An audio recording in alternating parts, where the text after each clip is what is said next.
하나의 말씀은 아가서 7장 1절에서 5절까지 말씀 보도록 하겠습니다. 아가서 7장 1절에서 5절까지 말씀 보도록 하겠습니다. 아가서가 총 8장까지 있는데요. 저희들이 이제 오늘 7장을 나누고 8장까지 하면 두세 번 정도 남은 것 같습니다. 아가서 7장 1절에서 5절까지 말씀, 제가 한 절, 여러분 한 절, 마지막 5절은 같이 읽겠습니다.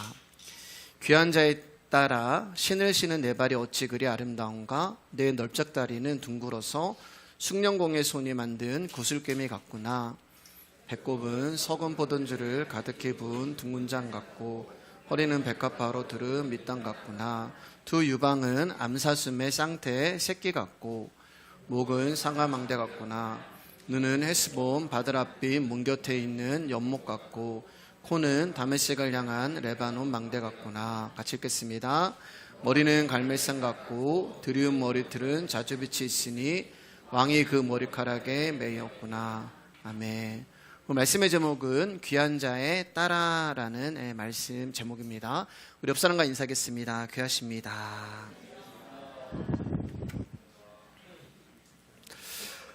우리가 이제 지금까지 아가서를 나누면서 신랑이 보여준 사랑을 시작으로 신랑과 신부의 사랑의 깊이가 점점 깊어져 가고 있음을 우리가 이제 지난 시간 6장까지 보게 되었습니다. 물론 여기까지 오기까지 신부가 경험했던 여러 가지 장애물도 있었고 또 권태도 있었고 고민도 있었고 마음속에 고생도 있었습니다. 그러나 그 모든 것을 통과하고 극복하면서 신랑과 신부의 관계는 더 특별해지고 각별해졌습니다.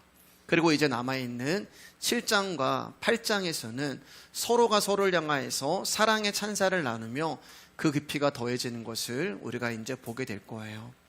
오늘부터 나눌 7장은 1절부터 5절까지는 예루살렘 딸들이 술람미의 아름다움을 노래하는 내용이고 6절에서 9절 상반절까지는 솔로몬이 그 찬사를 이어서 술람미의 아름다움을 노래하는 내용이고 그 다음에 볼 9절부터 하반절 13절 마지막까지는 이제 술람미가 부르는 노래로 기록되어 있습니다. 그래서 오늘은 우리가 읽은 1절에서 5절 말씀만 나누도록 하겠습니다. 1절을 보면은 귀한 자에 따라 이렇게 예루살렘 딸들이 술람미를 향해서 노래하고 있어요. 그러나 술람미는 귀한 자의 딸이 아니라는 것을 우리는 잘 알고 있습니다. 갈릴리 촌동네 수넴에서 태어난 여자고 그녀는 검고 계달의 장막 같아서 포도원에서 하루 종일 일을 하는 노예였습니다. 그런데 그러한 여자를 향하여서 귀한 자의 딸아 이렇게 부르고 있는 거예요. 왜 예루살렘 딸들은 귀하지도 않은 술람미를 보면서 귀하다 부르는 것일까요? 그것은 솔로몬이 그녀를 귀하게 보기 때문에 그렇습니다. 여러분 우리 지난주에 봤던 말씀 혹시 기억하시나요? 한 번 더 볼게요. 아가서 6장 9절입니다. 시작. 그는 그의 어머니의 외딸이요 그 낳은 자가 귀중하게 여기는 자로구나. 여기 외딸은 외동딸이 아니라고 말씀했어요. 술람미는 여러 형제자매가 있었습니다. 여기서 외딸은 솔로몬이 선택한 단 한 명의 여자라는 뜻이라고 말씀드렸어요. 그리고 그 어머니가 낳은 자 중에 귀중하게 여기는 자로구나. 그 어머니는 술람미를 귀하게 여기지 않았습니다. 귀하게 여기지 않았기 때문에 하루 종일 햇볕이 내려치는 포도원에 가서 일을 시켰던 거예요. 그런데 솔로몬의 눈에 술람미는 그렇게 보이지 않는 거예요. 그 여자가 어디 출신이든 그 여자가 어떤 학벌을 가지고 있든 그 여자의 외모가 어떠하든 그 여자의 성격이 어떠하든 솔로몬에게 있어서 술람미는 누가 뭐라고 해도 귀한 여자입니다. 그래서 지난 시간에 뭐라고 말씀했어요? 나에게 왕비가 60명이고 후궁이 80명, 아니 1000명의 여자가 있어도 나의 비둘기 술람미 나에게는 너 한 명밖에 없고 수많은 여자 중에 내가 선택한 나의 신부는 너 한 명밖에 없고 그래서 너는 귀한 여자야. 그래서 너는 복된 여자야. 우리가 귀하고 복되기 때문이 아니라 우리 주 예수 그리스도께서 우리를 선택하셨고 불러오셨기 때문에 저와 여러분들이 귀한 자의 딸이 된 것입니다. 계속해서 7장 1절을 보면은 술람미를 향하여서 이제 그의 발이 아름답다라고 이야기를 해요. 그런데 특이한 것은 그냥 발이 아니라 신을 신은 발이라고 말씀하고 있습니다. 여러분, 신을 신지 않으면 우리 가운데 드러나는 것은 맨발이죠. 성경은 맨발을 수치를 이야기합니다. 그래서 이사야서를 보면은 이스라엘 사람들이 아수리에 포로되어 끌려갈 때 발가벗겨져서 끌려가는데 그들이 맨발로 끌려가게 되고, 다윗도 자신의 아들 압살롬이 반역을 일으켜서 도망을 칠 때 맨발로 도망을 가며 얼굴을 가리게 됩니다. 즉 맨발은 비극적이고 수치스러움을 나타내는 거예요. 그래서 그 수치를 가리기 위해서 신발을 신었던 것입니다. 그런데 왜 그 수치를 가리기 위해 신은 술람미의 신을 아름답다라고 이야기하는 것일까? 그 신발이 저와 여러분들의 죄와 악과 열등감과 수치를 가려주는 복음이기 때문에 그래요. 로마서 10장 15절입니다. 시작. 보내심을 받지 아니하였으면 어찌 전파하리요? 기록된 바 아름답도다. 좋은 소식을 전하는 자들의 발이와 함과 같으니라. 술람미야, 네 발이 너무 이쁘다. 네가 신은 그 발이, 신은 신발이 너무 이쁘다, 아름답다고 얘기하잖아요.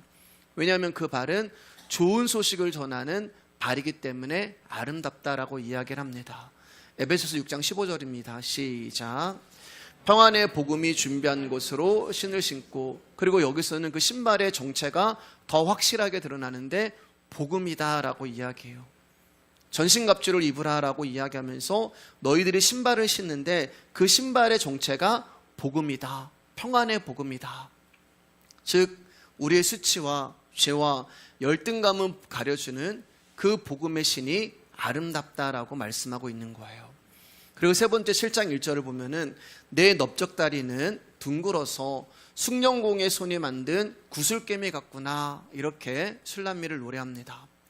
여러분, 여기서 말하는 넓적다리는 어떤 술람미의 허벅지를 보면서 성적으로 아름답다 그렇게 이야기하게 하는 게 아니고요. 여기서 말하는 넓적다리의 뜻은 고관절을 의미하는 거예요.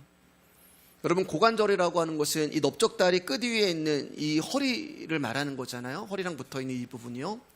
우리의 몸 중에서 가장 힘이 센 관절이 이 고관절이 되는 것입니다. 그런데 그 고관절을 뭐라고 얘기하냐면은 둥글어서 숭령공이 손에 만든 구슬개미 같구나. 숭령공은 보석장인을 말하는 거예요. 그러니까 보석장인이 지금 둥글게 그 고관절을 만들었는데 구슬개미 같다.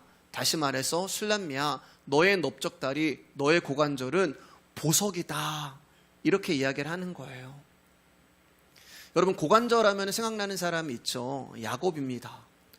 에서의 군대가 자기 앞에 있다는 것을 알게 되자 야곱은 아내와 자식 그리고 재물까지 모두 버리고 야복강에 숨어서 혼자 도망칠 기회를 보고 있었어요. 그러한 야곱을 하나님이 바라보시면서 참다가 이제 그를 찾으러 오십니다. 평생을 사기꾼, 평생을 속이는 자로 살고 하나님의 이름마저 이용해서, 하나님까지 이용해서 자기의 욕망과 욕심을 채우려고 하는 야곱을 하나님이 참다가 더 이상 기다릴 수 없어서 그를 찾아왔어요. 그리고 그와 씨름을 합니다. 근데 야곱의 고관절이 얼마나 힘이 셌냐면 성경을 보면은 하나님까지도 이겼다라고 기록하고 있어요. 그러자 하나님의 사람은 야곱의 힘이 나오는 그 고관절을 치게 되고, 그로 인하여서 고관절이 탈골이 된 야곱은 평생 절름발이가 됩니다. 그래서 그는 지팡이가 없으면 살아갈 수 없는 존재가 되는 거예요. 여러분, 야곱의 이름의 뜻은 사기꾼, 속이는 자라는 뜻이잖아요. 그 이름 그대로 그는 잔머리의 귀재였습니다. 어떠한 상황을 보고, 어떠한 환경을 보고, 어떠한 사람과 사건을 보면 내가 어떻게 하면 손해를 보지 않고 나에게 이익이 될 수 있는가를 빠르게 생각했던 사람이에요. 그는 수단과 방법을 가리지 않았고 자기의 성공을 위해서라면 조금 전에 말씀드렸듯이 하나님마저도 이용해버리는 그런 악한 사람이었습니다. 그런 야곱이 하나님의 사람에 의해서 고관절이 탈골이 되자 야곱은 더 이상 인간적인 계획으로 살아갈 수 없는 자가 되었어요. 왜요? 걷지 못하니까요. 그의 계획과 그의 야망과 그의 생각과 그의 잔머리는 이제 무용지물이 되어버렸어요. 그리고 그가 의지해야 할 수 있는 것은 지팡이 하나밖에 없습니다. 그 지팡이가 없으면 야곱은 한 발자국도 걸을 수가 없었고 한순간도 살아갈 수가 없었어요. 그 지팡이가 바로 예수 그리스도가 되는 것입니다. 하나님만 의지하는 지팡이가 되는 거예요. 그 모습이 보석 같다라고 말씀하고 있는 것입니다. 왜냐하면 더 이상 육신의 생각으로, 육신이 원하는 대로, 육신이 하고 싶은 대로 살아갈 수 없는 존재가 되었기 때문에 그래요. 그 모습이 보석 같다는 거예요. 지팡이는 성령님의 인도하심을 말씀하는 것입니다. 그러니까 술람미로 부름을 받은 저와 여러분들이 이제는 나의 뜻대로, 나의 생각대로, 나의 의지대로 살아가는 것이 아니라 오직 신랑이 원하는 길로, 신랑이 인도하시는 길로 걸어갈 수밖에 없는 것을 보석 같다. 그래서 너의 넓적다리가, 너의 고관절이 보석 같구나. 그것이 아름답다라고 이야기를 하고 있는 것입니다. 2절 말씀입니다. 시작. 배꼽은 썩은 포도주를 가득히 부은 둥근 장 같고, 여기까지만 볼게요. 이제 예루살렘 여자들은 술람미의 배꼽을 칭찬하는데 그 배꼽을 향하여서 썩은 포도주를 가득히 부은 둥근 장 같다고 이야기합니다. 여러분, 썩은 포도주가 아니에요. 썩은 포도주는 포도주에 향료나 꿀을 섞어서 잔치 때에 마시는 귀한 포도주를 썩은 포도주라고 이야기를 해요. 배꼽은 우리 몸의 중앙에 있습니다. 그러니까 이 중앙이 잔이 되는 거예요. 밑에가 이제 배꼽이 있고요. 그 다음에 이렇게 잔이 되는 거예요. 그러니까 이 말씀의 그림을 그려보면은 포도주를 담는 잔이 우리의 몸이 되는 것이고 배꼽이 가장 밑바닥에 있는 것입니다. 즉 배꼽이라는 자에 썩은 포도주, 귀한 포도주가 가득 찼다는 말은 저와 여러분들이 포도주로 머리부터 발끝까지 충만하다는 거예요. 하나님은 우리를 그렇게 보시는 거예요. 성경에서 포도주는 보혈을 의미합니다. 그 보혈로 저와 여러분들이 충만하다는 얘기고, 또 성경에서도 포도주는 희락과 기쁨을 의미해요. 여러분, 포도주 하면은 요한복음 2장에 갈릴리 가나의 혼인잔치에 포도주가 떨어졌을 때, 여러분, 잔치집에 포도주가 떨어졌다는 말은 기쁨이 사라진 거예요. 그런데 기쁨이 사라진 그 위기 가운데 주님이 물로 포도주를 만드셨습니다. 그래서 연회장에 나중에 나온 더 좋은 포도주를 맛보고, 어디서 이런 포도주가 나왔느냐, 다른 집은 좋은 포도주 먼저 주고 취하면 나쁜 포도주를 주는데 이 집은 좋은 포도주를 나중에 주는구나 라면서 극찬을 하게 되는 거예요. 기쁨이 사라진 위기 가운데, 희락이 사라진 위기 가운데, 행복이 사라진 위기 가운데 예수 그리스도가 함께 하시면, 사랑하는 여러분, 더 좋은 포도주가 나오는 것입니다. 주님이 우리와 함께 하시면 우리가 어떤 고난과 어려움과 환난과 두려움 가운데 있다 할지라도 우리에게는 기쁨이 나오게 되는 거예요. 그리고 2절 말씀 보면은 술람미의 허리는 백합화로 두른 밀단 같다라고 이야기를 합니다. 밀단은 추수를 하고 묶어놓은 단을 말하는데, 밀단을 만드는 이유는 바람이 불면 이삭이 떨어져서 새들이 추수한 밀을 먹기 위함을 방지하기 위함입니다. 그런데 밀을 묶어서 단을 만든 후에 뭐라고 말씀하냐면은 백합화로 거기를 둘렀다라고 이야기하고 있어요.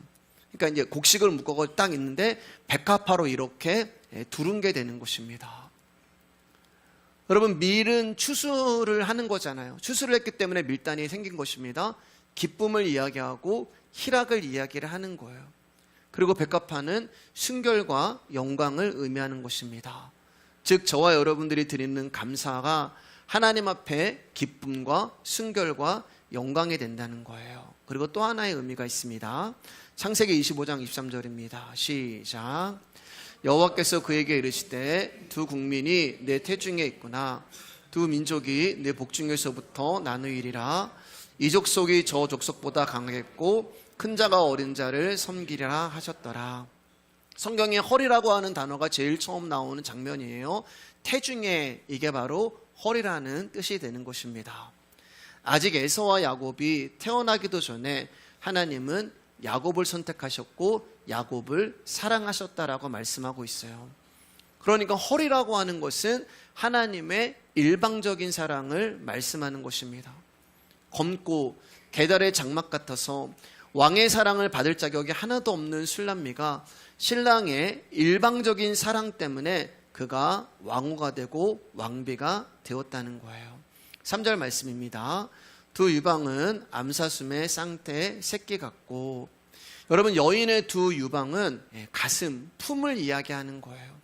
그 품은 남편도 그리워하고 자식도 아름다워합니다. 여인의 가슴에는 애정과 양육이 두 가지가 공존하고 있어요. 여인의 가슴은 부드러움과 대칭을 가지고 있고 조화와 균형을 가지고 있습니다. 즉 애정과 양육은 뗄래야 뗄 수가 없는 유기적인 관계란 말이에요. 여러분 우리가 전능하신 하나님을 히브리어로 엘샤다이라고 하죠. 엘샤다이라고 하는 것은 전능하신 하나님, 힘 있는 하나님, 못할 것이 없는 하나님이라는 뜻이 됩니다. 이것을 좀 더 이제 풀어보게 되면은 엘은 힘의 하나님이라는 뜻이 되고요. 여기 샤다이라고 하는 뜻은 여러 의미가 있는데 황야, 지명, 파괴자라는 의미 있지만 샤드라고 해가지고 유방이라는 의미도 있어요. 엘샤다이. 그러니까 엘샤다이를 해석해 보면 어떤 뜻이냐? 막강하고 전능하신 하나님. 우리가 믿는 하나님은 막강하고 전능하신 하나님, 못할 것이 없으시는 힘의 하나님이신데 그 하나님은 한없이 여인의 유방처럼 부드러운 하나님이라는 거예요. 우리를 그렇게 양육하시고 우리를 애정하시고 우리를 보양하시는 하나님이다라고 하는 그 뜻이 암사슴의 쌍태 새끼와 같다고 말씀하는 것입니다. 여러분 우리가 인생을 살아가면서 우리에게 필요한 모든 것은 전지전능하신 하나님으로부터 공급이 되는 것입니다.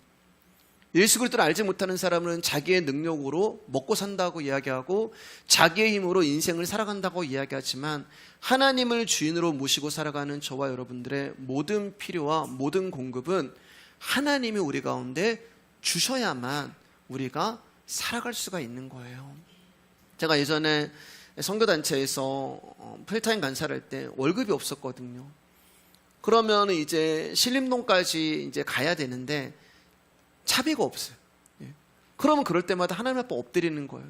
하나님 차비 좀 주세요. 그러면은 정말 제 마음 가운데 어디를 열어봐라 그러면 거기에 그 당시 때 이제 패스 딱 그 가격이 있는 거예요.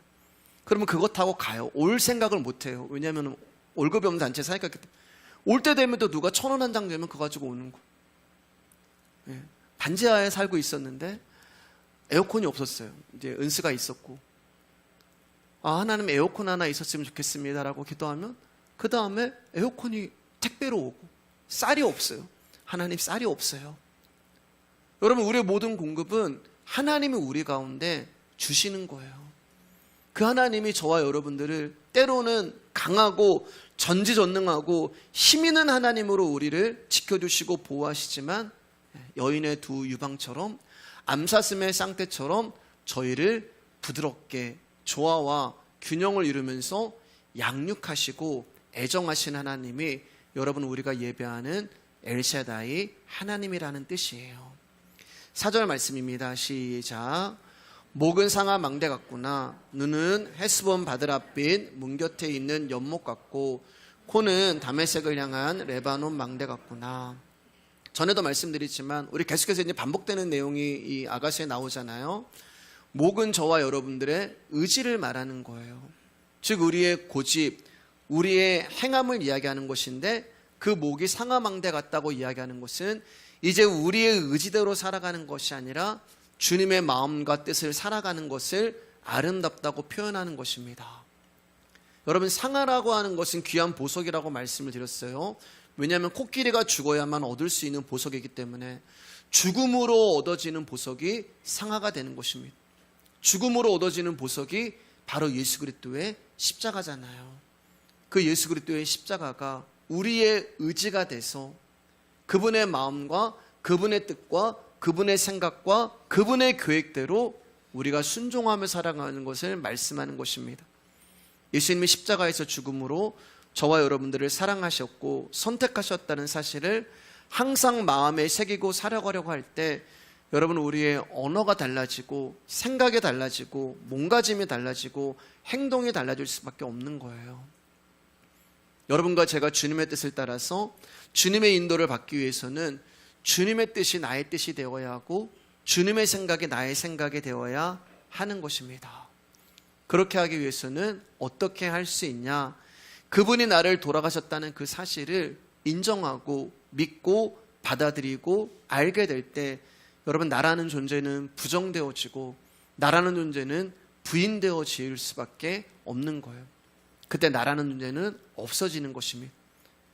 지난주에 말씀드렸듯이 그분의 뜻 안에서 나의 뜻은 소멸이 되는 거예요. 4절 보면은 눈은 헤스본 바드랏빛 문 곁에 있는 연못 같고 이렇게 노래를 합니다. 술람미의 눈이 이렇다는 거예요. 헤스본은 모압의 수도인데 거기에 바드랏빛이라고 하는 문이 있었는데 그 문 앞에 연못이 있었던 거예요. 근데 그 연못이 너무 맑고 깨끗해서 거울처럼 그 문이 여기 있는데 연못에도 반사되어 비치고 있다는 것을 표현하고 있는 것입니다. 그러니까 그것이 술람미의 눈이다라고 이야기하는 거예요. 눈이 얼마나 맑으면 비치는 거예요. 거울처럼. 그 눈을 보고 있으면 그 눈에서 제가 보이는 거예요. 맑고 깨끗하고 고요롭고 평화롭고, 그래서 거울처럼 비치는 거예요. 그럼 술람미의 눈에 비치는 대상이 무엇일까? 바로 비둘기 눈이 바라보는 예수 그리스도란 말입니다. 신랑만 비춰지는 거예요. 그 눈을 볼 때 술람미의 연못 같은 눈에서 신랑의 모습만 보이는 거예요. 그래서 그 눈이 이쁘고 아름답다라고 이야기하는 것입니다. 주님의 모습이 그대로 비치는 눈, 그분만을 마음속에 두고 그 눈에 비춰지는 그 모습대로 여인은 그분의 모습을 그대로 받아들이고 그분을 닮아가는 것입니다. 신랑의 술람미의 눈에서 자신을 봐요. 술람미의 눈을 보는데 내가 담겨져 있는 것입니다. 그녀의 망막 안에 내가 들어가 있는 거예요. 주님만 보여지고 주님만 비춰지는 그 영적인 눈, 그 영적인 시력이 아름답다라고 이야기를 하는 것입니다. 그리고 술람미의 코에 대해서 이야기하죠. 코는 다메섹을 향한 레바논 망대 같다라고 이야기해요. 근데 여기 보면은 레바논 망대와 같다는 말, 망대는 높은 곳에 있는 거잖아요. 적이 오는지 안 오는지를 확인하는 것이 망대입니다. 그러니까 이 말은 뭐냐면 코가 높다는 거예요. 그런데 그 높은 코가 어디를 향하고 있냐면은 다메섹을 향하고 있다, 이렇게 이야기를 해요. 다메섹은 아람 사람들을 이야기를 하는데 이 사람들은 악한 사람이고 공격적인 사람들입니다. 그래서 망대에서 그 아람 사람들이 언제 공격해 오는지를 높은 곳에서 보게 되는 거예요. 그런데 왜 코를 망대에 비유하는 것일까? 우리에게는 감각이라는 것이 있어요. 여러분, 시각, 청각, 미각, 촉각, 그리고 후각, 이렇게 5가지 감각이 있잖아요. 시각은 광파를 통해서 보게 되고, 청각은 음파를 통해서 듣게 되고, 그리고 촉각은 만짐을, 접촉을 통해서 또 압력을 통해서 알게 되고, 미각은 혀를 통해서 맛을 알게 됩니다.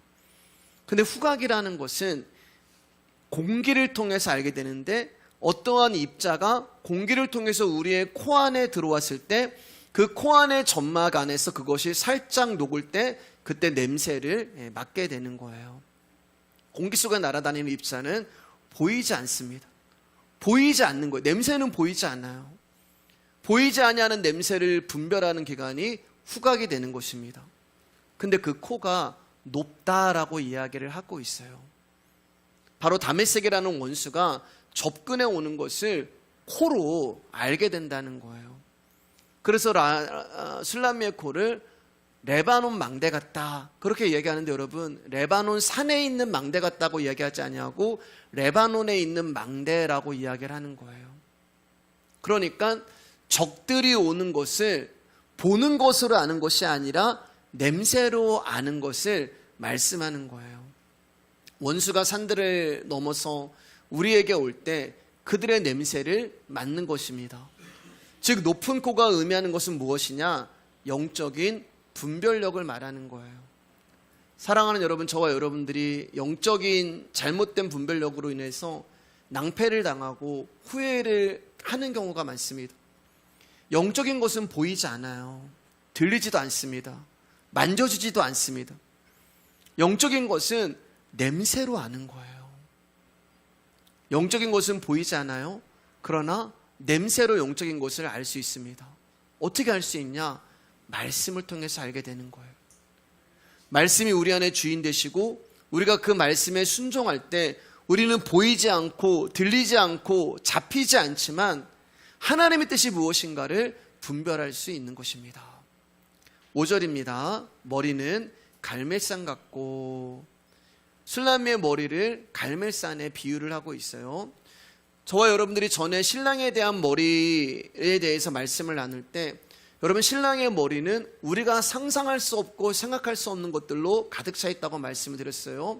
저와 여러분들은 알 수도 없고 볼 수도 없는, 저와 여러분들의 인생의 모든 문제와 답을 신랑은 다 가지고 계신다라고 말씀을 드렸습니다. 자, 근데 여기서는 술람미의 머리를 이야기하는데 갈멜산 같다고 이야기하는 거예요. 술람미가 신랑과 교제를 하면서 그분을 닮아갑니다. 눈도 닮아가고 코도 닮아가고 입도 닮아가고 보면서 계속 신랑을 닮아가는 거예요. 그러면서 점점 그분과 하나가 되고 연합이 되는 거예요. 머리가 닮아가는 거예요. 그러면 조금 전에 말씀드렸듯이 신랑의 머리는 하늘의 머리이기 때문에, 영적인 머리이기 때문에 우리가 볼 수 없는 것, 알 수 없는 것을 다 가지고 계신데, 그분을 닮아가고 배워가면서 여러분, 신랑의 머리가 우리의 머리가 되는 거예요. 즉 하늘의 비밀을 알게 되는 것입니다. 하늘의 비밀이 배워지게 되는 거예요. 그런데 왜 갈멜산에 이 머리를 비유하냐? 여러분, 성경에 갈멜산 하면 생각나는 사람이 엘리야가 있습니다. 엘리야가 바알의 선지자들과 전쟁을 하죠. 전쟁은 하늘에서 불이 내려와야지만 엘리야가 승리를 하게 되는 내용입니다. 수백 명의 바알의 선지자는 하늘에서 내려오는 불 앞에 패배하게 되고 엘리야를 공격할 수가 없게 돼요. 그럼 엘리야는 뭘 했어요, 여러분? 하늘에서 불을 내려달라고 기도했어요. 자, 그럼 이게 무슨 말을 의미하냐? 엘리야는 알고 있다는 말이에요. 하나님이 어떠한 분이라는 것을. 내가 기도하면 응답하신 하나님이라는 것을 엘리야는 하나님을 배워가면서 알게 된 거예요. 내가 기도하면 들으시고 내가 기도하면 응답하신 하나님이라는 것을 엘리야가 배우게 된 것입니다. 여러분, 술람미가 신랑과 깊은 교제를 하게 될 때 여인은 항상 무엇을 경험했냐면은 신랑에 대한 찬사를 할 때마다 신랑이 자신에게 화답하는 것을 보았습니다. 그렇잖아요, 여러분. 술람미가 나의 신랑은 이런 사람이야, 나의 왕은 이런 분이야, 나의 신랑은 이런 분이야 라고, 세상에 그런 사람이 없어라고 입에 침이 마르도록 신랑을 노래할 때 신랑이 듣고만 있는 것이 아니라 너는 이런 사람이야 라고 술람미의 2배, 3배로 자신에게 화답을 하잖아요. 술람미는 그것을 알게 된 거예요. 내가 감사하고 찬양할 때마다 우리 하나님은 항상 나에게 화답하시는 하나님, 그분은 우리와 항상 교제하시고 항상 화답하시고 항상 대화를 이끌어 가시는 하나님이라는 것을 알게 된 것입니다. 이 지식이 술람미 머리에 가득한 거예요. 하나님은 이런 분이야. 우리 그런 고백 잘하잖아요. 하나님은 이런 분이야. 아니, 하나님은 절대 그러실 분이 아니야. 하나님은 이런 분이야. 그럼 어떻게 알아요, 여러분? 배우는 거예요. 내가 하나님 앞에 인사하면 주님은 30배, 60배, 100배로 우리 가운데 축복해 주시고, 우리가 하나님을 찬양하면 주님은 그 찬양에 맞춰서 춤을 추시고, 우리가 기도할 때마다 하나님은 우리의 기도를 들으시고 당신의 답을 이미 준비하고 계신다는 것을 술람미는 깨닫고 있었던 것입니다. 저와 여러분이 가지고 있는 놀라운 특권은 우리가 하나님 앞에 우리의 마음을, 우리의 말씀을 올려드릴 수 있고 그분의 음성을 들을 수 있다는 거예요. 즉 주님과 티키타카가 되는 것입니다. 이게 아름다운 거예요. 일방적으로 얘기하고 일방적으로 듣는 것이 아니라 우리가 주님 앞에 기도할 때 그분은 우리 가운데 응답하신 하나님, 그것을 말씀하는 것입니다. 근데 문제는 뭐냐? 우리가 이 특권을, 이 티키타카를 사용하지 않는 거예요. 왜냐하면 말씀을 보지 않고 기도를 잃어버렸고 예배 나오지 않기 때문에 이 축복을, 이 매력을, 이 특권을 상실해버리는 것입니다. 그래서 사랑하는 여러분 부탁드려요. 예배 나오는 것이 이 세상의 그 어떤 복보다 가장 큰 복임을 여러분이 명심하시기를 주님의 이름으로 축복합니다. 그렇기 때문에 욕심을 내셔야 하는 거예요. 복 받기 위해서 욕심을 내셔야 하는 거예요. 5절 보면은 이제 머리털을 이야기하는데 자주 비치다라고 이야기를 해요. 여기 이제 드리운 머리털은 늘어뜨린 머리털을 이야기를 합니다. 찰랑찰랑거리면서 늘어뜨린 머리털인데 자주 비치다라고 이야기해요. 전에 말씀드렸듯이 자주색은 왕의 색깔을 이야기합니다. 술라미는 검은색이거든요.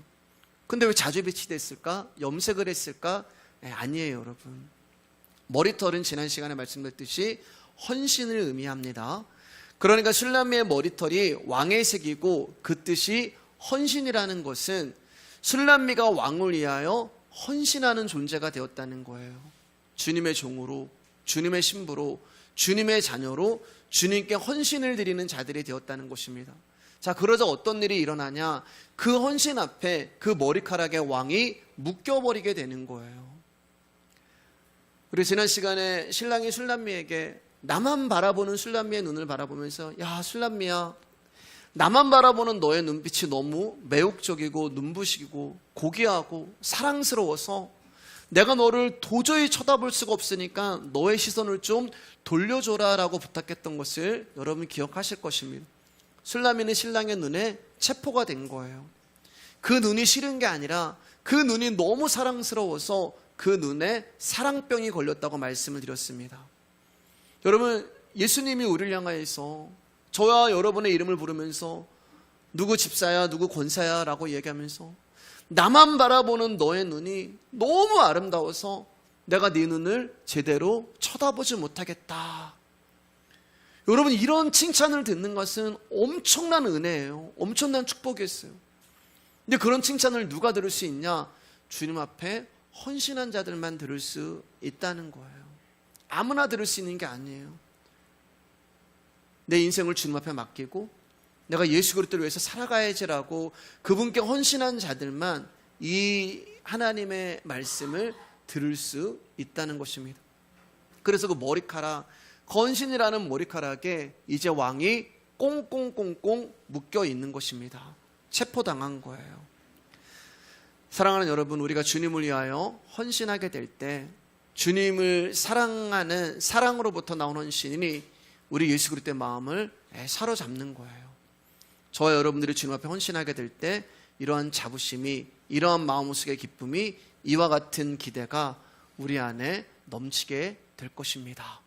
오늘은 여기까지만 하겠습니다. 여러분, 오늘 설교 참 짧죠?